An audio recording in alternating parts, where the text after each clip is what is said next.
cos 120 degree जो होता है ना, उसकी वैल्यू होती है -1/2 या -0.5। क्लियर? अब तुम जरा रख के देखो तो फटाफट। मैंने बोला था ये टू न्यूटन, ये 2 न्यूटन, याद है ना? तो ए भी 2 न्यूटन है, बी भी 2 न्यूटन है, यानी कि 2 का स्क्वायर प्लस 2 का square plus 2 into 2 into 2 into -1/2। जरा सॉल्व करो तो ये वैल्यू क्या आ रही है, करके देखो तो जरा। ये वैल्यू डेफिनेटली वापस से 2 आ जाएगी। करके देखना इसको, ठीक है? चेक करो। 2 स्क्वायर 4 प्लस 2 स्क्वायर 4 प्लस क्या था, 2 इंटू 2 इंटू 2 यानी 8, और उसमें क्या था -1/2 यानी वो कितना हो गया -4। तो क्या हो गया 4 प्लस 4 -4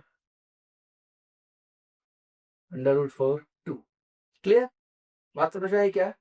तो फॉर्मूला क्या दिखाया मैंने, A square plus B square plus 2ab, है ना? ए प्लस बी का होल स्क्वायर आपको रटा होगा ना दिमाग में, ए प्लस बी का whole square identity, A square plus B square plus 2ab।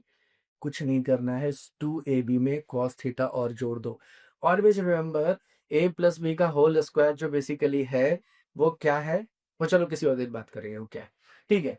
तो प्लस 2ab cos थीटा। अब ये वाला पार्ट उनके लिए है जो थोड़ा और आगे बढ़ना चाहते हैं, ठीक है? तो रिजल्टेंट हमने निकाल लिया।